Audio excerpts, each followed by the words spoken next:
আগামী ২১ মে অনুষ্ঠিতব্য দ্বিতীয় ধাপে ষষ্ঠ উপজেলা পরিষদ নির্বাচনে প্রতিদ্বন্দ্বিতার জন্য চট্টগ্রামের ফটিকছড়িতে ৯ জন প্রার্থী মনোনয়নপত্র দাখিল করেছেন। চেয়ারম্যান পদে ২ জন, মহিলা ভাইস চেয়ারম্যান পদে ২ জন এবং পুরুষ ভাইস চেয়ারম্যান পদে ৫ জন প্রার্থী অনলাইনের মাধ্যমে মনোনয়নপত্র দাখিল করেন।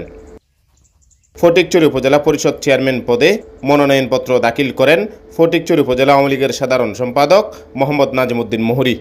তিনি গত নির্বাচনেও আওয়ামী লীগের মনোনয়নে নৌকা প্রতীক নিয়ে নির্বাচন করে পরাজিত হয়েছিলেন। এছাড়াও চট্টগ্রাম উত্তর জেলা আওয়ামী লীগের সদস্য, চট্টগ্রাম উত্তর জেলা ছাত্রলীগের সাবেক সভাপতি বখতিয়ার সাইদ ইরান চেয়ারম্যান পদে মনোনয়নপত্র দাখিল করেছেন।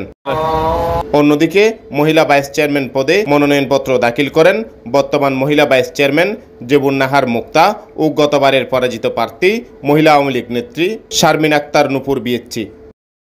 পুরুষ ভাইস চেয়ারম্যান পদে মনোনয়নপত্র দাখিল করেন বর্তমান vice chairman advocate Salamatullah Chowdhury Shahin, Fatikchhari পৌর আওয়ামী লীগের সাধারণ সম্পাদক মোহাম্মদ জসিমউদ্দিন, ফটিকছড়ি প্রেস ক্লাব সভাপতি সৈয়দ জাহিদুল্লাহ কুরাইশি, সাবেক পৌর কাউন্সিলর নাজিমউদ্দিন সিদ্দিকী ও সমাজকর্মী আনোয়ারুল হক।